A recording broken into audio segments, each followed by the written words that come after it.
Nigerian Security and Civil Defense Corps. From the Nigerian Immigration Training School in Kano State, Dennis at Dignoye, NTA News.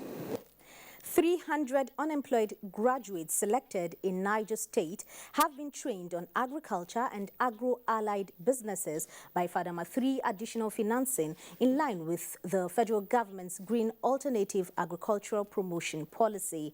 Olayonju Oriyomi reports. The third National FADAMA Development Project initiated the Graduate Unemployed Youth and Women Agropreneur Support Program, FADAMA Guys. 300 graduates selected across Niger State were trained for 2 weeks in various agricultural productions to develop their interest in agriculture and reduce the high rates of unemployed graduates. The candidates were absorbed into Federal University of Technology, Mina, Ibrahim Babangida University, Lapai, and the Niger State College of Agriculture, Mokwa, to acquire technical and practical skills in agriculture and entrepreneurship that will give them the opportunity to partake in value chain programs. The World Bank, whenever a good project is implemented, they always want to replicate and upscale it. We have the machinery on the ground that once you benefit from FADAMA, we'll give you 1 or 2 weeks, then we'll begin to monitor you. We will continue to partner with the state agencies, both federal and state government, to fashion out other youth employment schemes. I have learned how to go into fishing, generally, how to do hatchery. 23 states are to benefit from the program. Olayonju Oriyomi, NTA News. Soccer comes the way of VVF patients in Jigawa State. Zulay brings us details of this and other stories from our Kaduna Network Center. Good to see you, Zulay.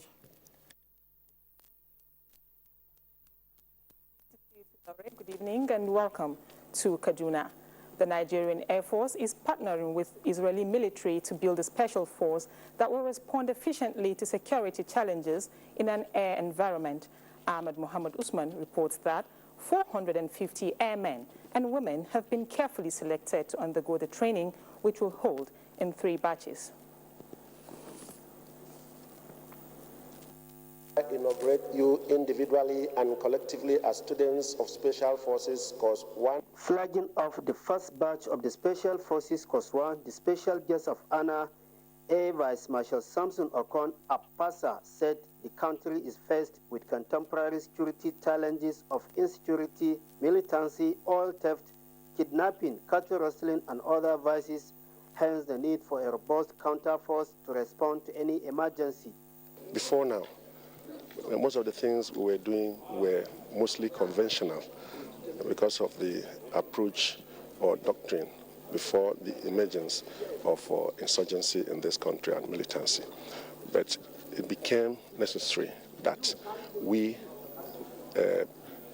build capacities in things like special forces to be able to counter the militancy and insurgency, which is on the unconventional side of military operations.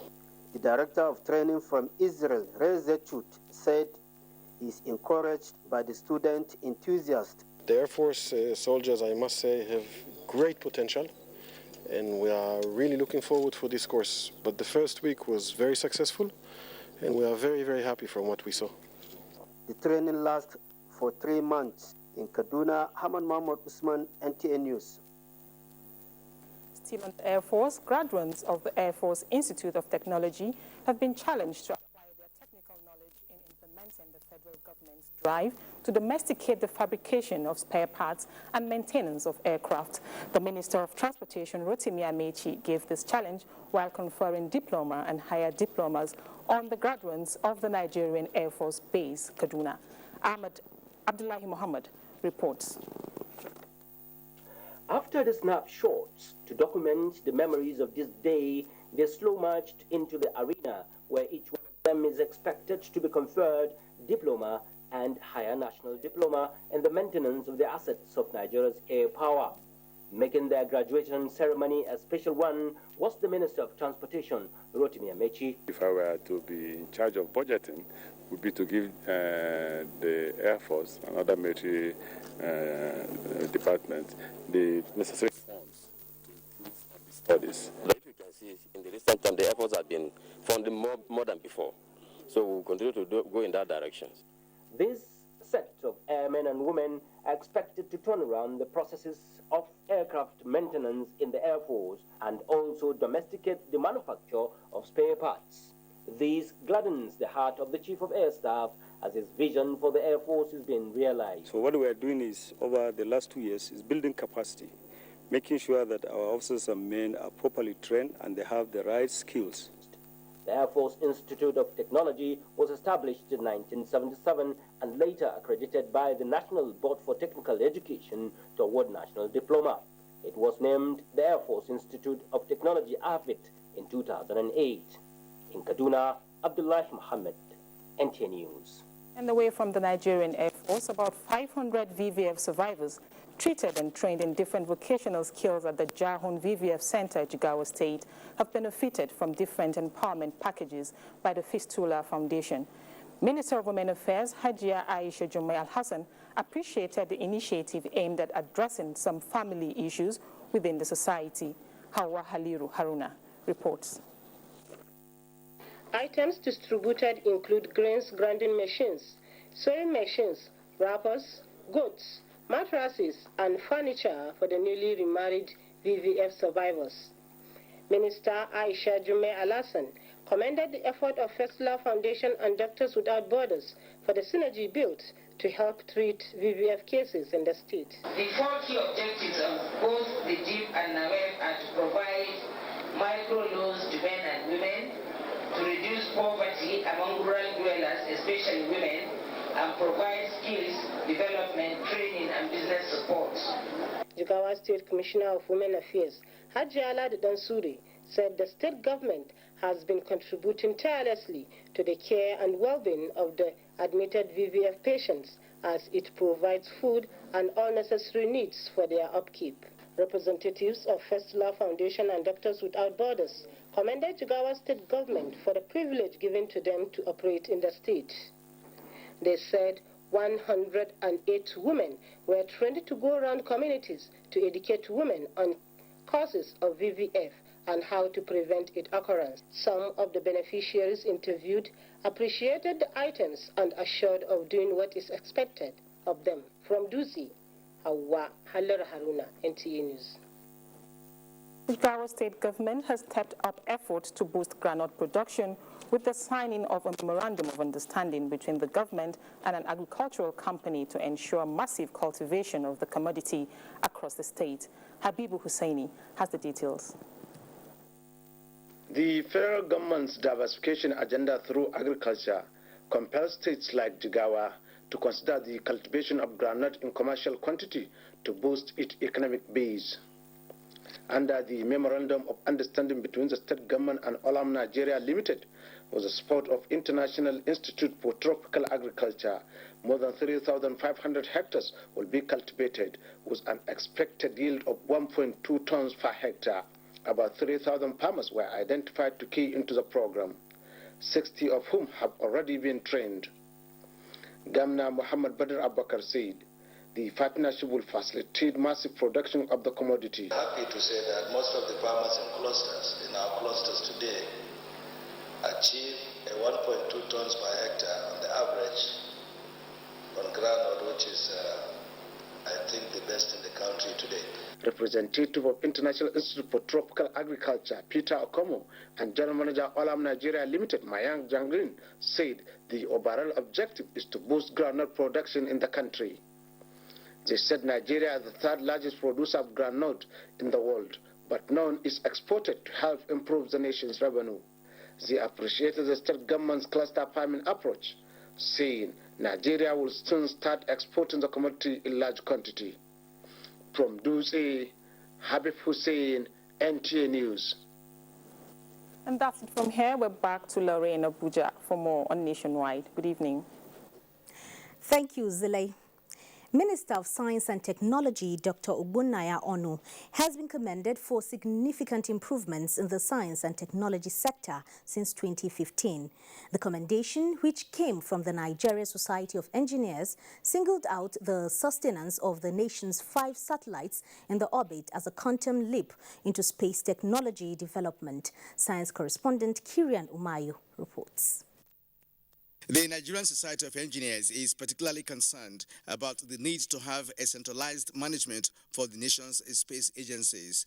Vice President of the Society, Tasi Wudil, decried a situation where two space organizations in the country are managed by separate ministries. He called for the launch of more communication satellites as critical infrastructure that aid national development. I wish to thank you for personally championing the negotiation for increased budgetary allocation to science and technology.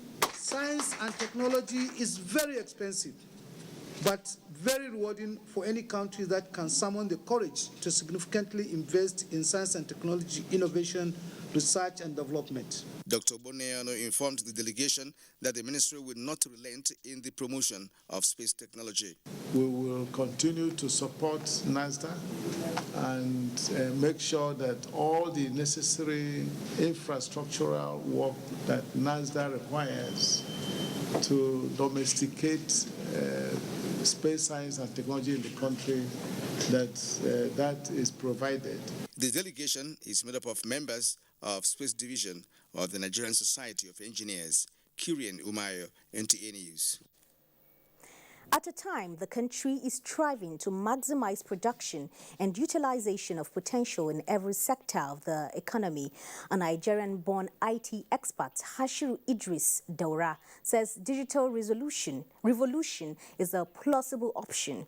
Hashiru contends that the present state of the power infrastructure in the country should not constitute a deterrent. He spoke in an exclusive interview with Ogechi Paul.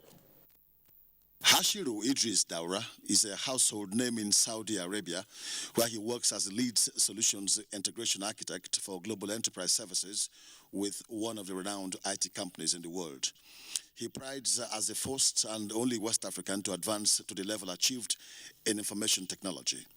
With specialties in e-governance, country digitization, and other IT solutions and adversaries, he says Nigeria needs to refocus, reprioritize, and place premium on digitizing its economy for effective planning as well as black leakages. Government will be able to have that information, right, with the right context, and they will be able to put certain set of controls and make informed decision, right? Even budget will be faster, security will be much faster, right? Putting in welfare will be faster, right? Education, you will be able to have clear information on how many people are or how many students are at every stage of their educational career, right? And you'll be able to know how can you help youth, how can you help the elderly, how can you put a lot of other welfare into the country. Hashiru draws inspiration from the Saudi country digitization program, which can be adapted to create jobs and provide alternative revenue sources. We don't have anything that tracks a record of an infant that's born today up to the person who just graduated out of college and starting a job. We don't have that, right? How do you do that? How do you take care of that? How are you going to be able to say that I have this number of citizens that are jobless, out of job, or we have this number of citizens that just graduated out of college? Hashiru from Katsina State started off with Bachelor of Engineering, obtained from the Bayero University, Kano, but has since added masters and other IT professional certificates from institutions in the United States. Ogechi Paul, NTA News. As Nigeria's democratization journey continues with a special focus on the 2019 general elections, all relevant institutions must correct the mistakes of the past in order to strengthen the process. Director General of the Nigerian Television Authority, NTA, Yakubu Ibn Muhammad, gave the advice when he played host to the Institute for Legal Studies in Abuja. Musa Abubakar reports. While Nigeria's democracy is growing with every democratic process, it is imperative to engage political actors and institutions in order to achieve a hitch-free election. It is in view of this that the National Institute for Legislative Studies seeks to partner with NTA as they engage political actors towards ensuring a hitch-free 2019 election. We work seriously with you, to make sure that our democracy thrives. The legislative arm of government has to be strengthened. It has to be understood. We can put our heads together to ensure that we towards this election in a manner that at the end of the election, everything will be peaceful, orderly, and transparent and credible. The Director General advised the delegation to do more on educating the public about the activities of the Parliament. In Abuja, I am Musa Abubakar, NTA News. Security matters on the burner as we join our Port Harcourt Network Center, and Miriam is our guide. Hello, Miriam. It's over to you. Welcome to Port Harcourt. Residents of Rukpoku area along the Alu Link Road, Port Harcourt, have commended Governor Nyesom Wike for heeding to their cry and repairing their road, which has been in a deplorable condition. This was at the inauguration of the road by Governor Wike. Ogedinyekwere reports. The Rukpoku Alu Link Road is one of the major link roads in the state, providing shortcut to Ada George Road, Choba, Omagwa, and airport areas. The road was in a deplorable state for years, but with the intervention of the present administration to rehabilitate the road, vehicular movements within and around Rukpoku has been made easier. Inaugurating the road, Governor Wike said that the project is a fulfillment of his campaign promises to the entire people of Rukpoku. I said I would do Rukpoku and the entire road very soon. I don't do them. I don't do them. One commissioner. I promise when I say this road, Rukpoku to how will do them. I don't do them. We don't do them. Caretaker Committee Chairman, Obiakpo Local Government Area, Paddy Innocent, commended the governor for his kind gesture. He noted that good road network provides economic benefits. It's left to the community to take care of it, keep the drainage clean, so as to allow the free flow of water anytime there's rain. Different women groups and cultural display added color to the event. With the inauguration of Rukpoku Alu Link Road, no doubt will enhance and facilitate productivity and profitability in the area. From Rukpoku Link Road, Yanukume Ulolo, NTA News. That report was actually from Ulolo. And now to our next story. The Commissioner of Police, Rivers State Command, Zaki Ahmed, has called for synergy between the police, the traditional institution, and other stakeholders to enhance the security in Rivers State. CP Ahmed made the call during the inauguration of the Police Community Relations Committee, PCRC, at Okrika Division. Robinson Derataide has the details. The visit of Commissioner of Police Zaki Ahmed to Okrika Division was aimed at sustaining the peaceful atmosphere in the area. He further sought more cooperation with the Okrika Divisional Council of Chiefs, led by its chairman, Chief Sunday Amir Simaka Kalawolo, stressing that no meaningful development can drive without peace. The Nigerian police, being a lead agency in the internal security architecture, is saddled with the responsibility of providing an enabling environment for all to go about their local businesses, detect crime, apprehend and proceed against offenders in law court. CP Ahmed and his entourage was later hosted at the Okrika Local Government Secretariat Hall, where he inaugurated the newly elected members of the Police Community Relations Committee. Some of the stakeholders at the event commended the CP for his effort in maintaining peace in Rivers State and assured him of their readiness to work with the Nigerian police for the development of the state. For PCRC to be able to mobilize this crowd, and I've waited all day long, and to drag the city to a divisional event is a no-mean feat. So I praise you, keep it up. People have come to watch you, people have come to see you, people have a lot of confidence in you. From Okrika in Rivers State, Robinson Derataide, NTA News. The incessant rainfall in Port Harcourt metropolis, which has continued unabated, has resulted in the flooding of most parts of the city, with some residents of Odu, Rumigbo, and some streets in Rumomoy, Obiakpo local government area rendered homeless. Dianikume Ulolo, who visited the areas, reports that if nothing is done urgently, the people will be totally cut off. Although Chualu Street in Rumigbo and some streets in Umamai areas of Port Harcourt have been submerged with flood water, over 135 houses were affected, with properties worth millions of naira destroyed. As a result of the heavy downpour for over 4 days, residents of Odu Street, flood has rendered them homeless, as many residents are already packing out from their houses. As you can see, we are already living like aquatic animals in a land that human beings are supposed to live like a normal human being. Since on Friday last week, we experienced this flood.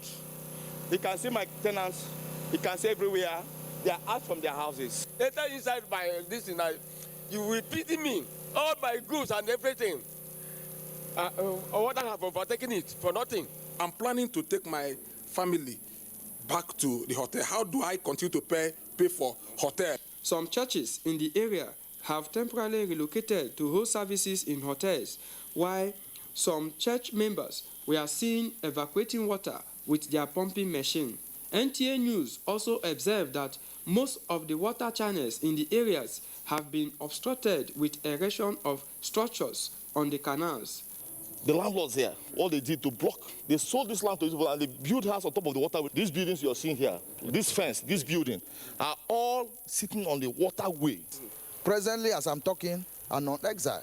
From Odu Street in Rumigbo, Obiakpo local government area of River State, Yanukume Ulolo, NTA News. You're still watching the NTA Nationwide. It's now back to Laurie in Abuja. Thank you, Miriam. A coalition of Arewa youths, in consultation with the former Abia State Governor Orji Uzor Kalu, says its members are reaching a common ground on unity of the country and there is no cause for alarm on quit notice again. This is the position taken after long hours of meeting with the former governor in Abuja. Edino Justice reports. From the exchange of mantras and smiles on their faces to the Nigerian green bands on their necks instead of their insignia, it was certain that the group has reached a common ground on a united Nigeria.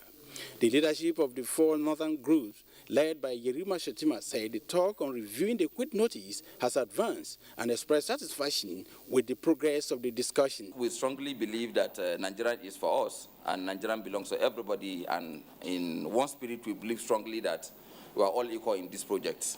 Here we are, we have discussed and we discussed extensively since morning, and in fact our discussion was very, very fruitful. Events and time change a lot of things. I'm an entrepreneur, and they might not realize what they have done to themselves, but the GDP of the area have grossly gone down. Cameroon, Chad, Niger used to buy every goods from Aba. But how many of them are going there today? The former governor, Orji Uzor Kalu, also hinted that most southern leaders were not in support of any call for secession, that they are in talks with the different groups in the southeast. I'm sure we are going to speak to Nnamdi Kanu one day, and he will listen. He has no alternative. He assured southerners residing in the northern part of the country to go about their businesses that there's no cause for alarm. In Abuja, Edina Justice, NTA News. Let's now join Uche Nwizu for stories trending around the globe. Well, we'll bring you that foreign report in subsequent bulletins. And now sports. Home-based Super Eagles set to play friendlies ahead of African Nations Championship qualifier as Nigerian-born Enahoro soars high in Germany. Kenne Imagodike is our guide on sports updates.